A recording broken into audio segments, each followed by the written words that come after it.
श्री राम सभी भक्तों को जय माता की। फिर एक नई वीडियो के साथ आप सबके सामने हाजिर हो गए हैं। और आज की जो हमारी वीडियो है उसमें हम जानेंगे जैसे कि कोई भी अगर आत्मा है, प्रेत आत्मा है, यहाँ कोई आत्मा लगी हुई है, उस आत्मा को दिव्यवान कैसे बनाएं। कोई ऐसा उपाय बताइए जिससे जो है वो आत्मा भी बहुमूल्य बन जाए या दिव्यवान बन जाए। तो हमारे साथ अंत तक बने रहिए, तभी आपको सारी वीडियो समझ में आती है। अगर वीडियो अच्छी लगती है तो लाइक करें, शेयर करें, कमेंट करें। और अगर आप हमारे चैनल पे पहली बार ही देख रहे हैं तो चैनल को भी ज़रूर सब्सक्राइब करें, साथ में बेल आइकन है उसको प्रेस करें ताकि आने वाली हर एक वीडियो की नोटिफिकेशन सबसे पहले ही आपके फ़ोन में पहुंच जाए। चलिए शुरू करते हैं आज की वीडियो। जय श्री राम जी। राम जय श्री बालाजी महाराज। बाबा की असीम कृपा आपके परिवार पर सदैव बनी रहे और मेरी माता जगत जननी माँ भवानी अम्ब की कृपा आपके घर में अन्नपूर्णा रूप में वास करे। जय माता की। जो शरीर है उस शरीर में जो भी कोई आत्मा वास करती है वो दिव्यवान ही है।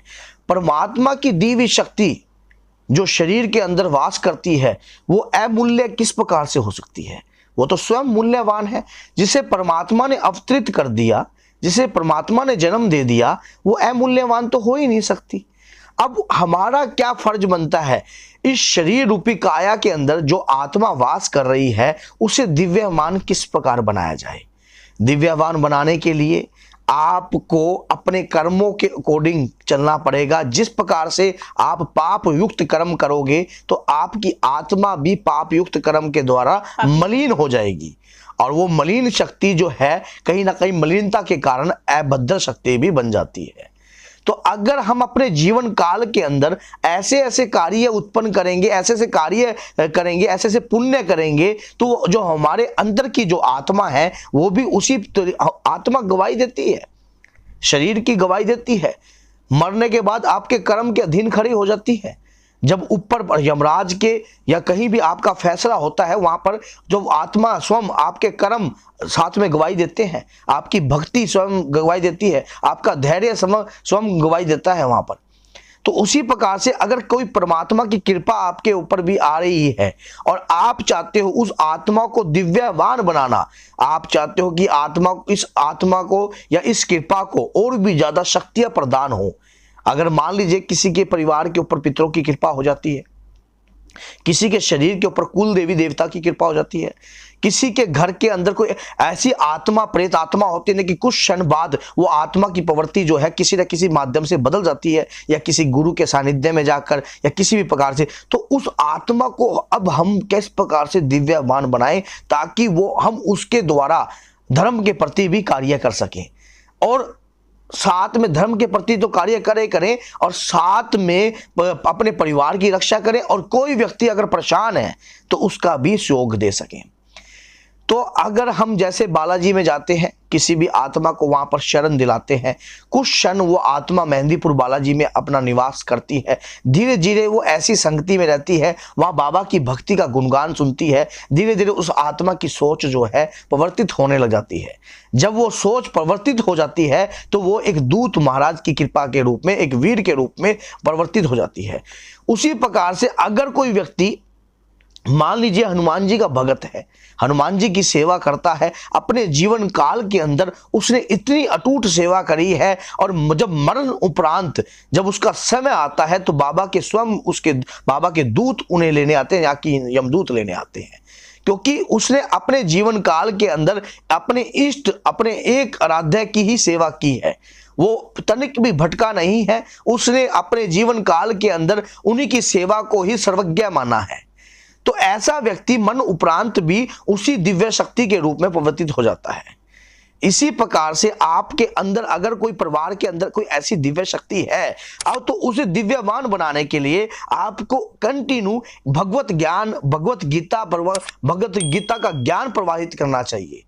उसे और भी ज्यादा शक्ति प्रदान करने के लिए आपको ऐसे ऐसे शक्तियों को ग्रहण करना चाहिए। शक्ति कौन सी? जो हमारी इंद्रियों के द्वारा ग्रहण होती है। हमारी आंख है, हमारा मुख है, हमारी नाक है, ये इंद्रियां हैं हमारी।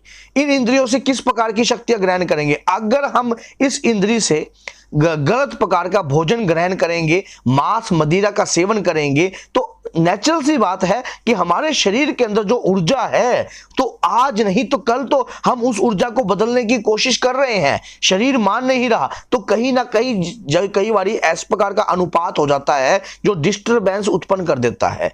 तो उसी प्रकार से मान लो अगर आपके शरीर पे कोई दिव्य शक्ति आ रही है बार बार, और आप गलत प्रकार की संगति का सेवन कर रहे हो, गलत प्रकार के भोजन का सेवन कर रहे हो, तो शरीर के अंदर उनका जो अनुपात है वो मेल नहीं खा रहा। तो दोनों में से एक चीज रहेगी, या तो शक्ति रहेगी या अबद्ध, या फिर आपकी जो सोच है वो गलत तरीके की, आपको उसको बदलना पड़ेगा। यही करके क्या है, कई बार हम आत्मा की जो हमारे हम उसमें फिर ये सोच रहे थे क्या पता हमारे घर के अंदर कोई भूत प्रेत बढ़ गया है, और ये नहीं पता लगता वो, और जहां जहां जाते हैं कई बार हमारे सामने नहीं आता। मान लो जो शरीर पर जो आत्मा है वो चाहती क्या है, सिर्फ मेन बात है उस आत्मा की अंदर, उसके अंतर की भावना को समझना। जब आपको ये बात समझ में आने लग जाती है, जब उस शक्ति की बात आप समझने लग जाते हो, तो वो स्वयं आपको एक ऐसा मार्गदर्शन दे देती है, ऐसा रास्ता बता देती है जहां पर चलने से आपका उद्धार ही है, आपके जीवन का उद्धार है, आपके कर्मों का उद्धार है, आपकी संतान का उद्धार है, आपकी 7 पीढ़ियों का उद्धार है। इसी को दिव्य शक्ति कहते हैं। जब किसी के शरीर के ऊपर परमात्मा की दिव्य शक्ति जो है, मान लीजिए कोई व्यक्ति जो है लगातार मां दुर्गा की पूजा कर रहा है, इतने समय से कर रहा था, और अब मरने के बाद उसने अपने जीवन काल के अंदर मां को ही, बाबा को ही सब कुछ माना, और मरने के बाद उसकी कोई वैल्यू नहीं।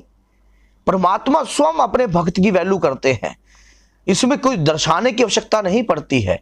अब हनुमान जी ने सिंदूर लगाकर बड़ी सभा में चले गए, तो सारे जितने भी लोग थे खिल्ली उड़ाकर हंसने लगे। तो हनुमान जी को हनुमान जी ने, लेकिन हनुमान जी का जो टारगेट था वो प्रभु के श्री चरण थे। वो भटके नहीं, वो किसी की तरफ देखे नहीं कि दुनिया क्या कहेगी, मुझे इस बात से तनिक भी फर्क नहीं पड़ता, मेरे प्रभु मेरी तरफ दृष्टि डालकर देख रहे हैं, वो खुश है या नहीं है, बस मेरे को यही बात सबसे प्रिय लगती है। यही आपके जीवन का जब उद्देश्य होगा, जब आपके जीवन के अंदर ऐसी कोई दिव्य शक्ति जब आपके शरीर पर आने लग जाती है, वो आत्मा जो शुरू में आप उसको दिव्य बना रहे हो, और भी ज्यादा भक्ति देकर, ज्ञान की बातें सुनाकर, ऐसे पुण्य के कार्य कर कर उसकी ताकत बढ़ा के, अष्टमी, नवमी, 14 अमावस्या और पूर्णिमा, ये दिन कोई व्यर्थ के थोड़ा है, ये शक्तिशाली दिन है। जैसे कि दिवाली, होली, ये कोई व्यर्थ के दिन थोड़ा है, ये शक्तिशाली दिन है। अगर आज की रात्रि आपके घर विवाह हो, तो आप तनिक एक बार सो के देखिए कि आप सो सकते हो, नहीं सो सकते। लेकिन दिवाली से 15 दिन पहले लोग सफाई करते हैं, लेकिन जिस दिन दिवाली होती है उस दिन वो सो जाते हैं। इसी प्रकार से जो इस ब्रह्मांड के अंदर जो शक्तियां हैं, वो जो है भगवान शंकर की कृपा से छुपी हुई है। दिव्य पुरुष ही उन्हें जान सकते हैं परमात्मा की कृपा से, और भक्ति के रस में। जिसको भक्ति के रस का प्रेम चढ़ जाता है, उसको कुछ और नहीं सूझता, ना ही कुछ और दिखता, और वो दिव्यवान बन, और वो जो स्वयं बहुमूल्य बन जाता है। और बहुमूल्य बनाने के लिए उसके पीछे की जो कृपा है, वही स्वयं उसे बहुमूल्य बना देती है। तो बोलिए जय माता की, जय श्री बालाजी महाराज। कोई भी आत्मा को किस प्रकार से आप दिव्यवान बना सकते हो, किस प्रकार से आप शक्तिशाली बना सकते हो, ये आपके ऊपर निर्धारित है। आप अपने आप उसको बदलने पर मजबूर कर सकते हो। अगर कोई प्रेत आत्मा भी है, वो भी, क्योंकि जिद्दी आदमी इतिहास रचता है।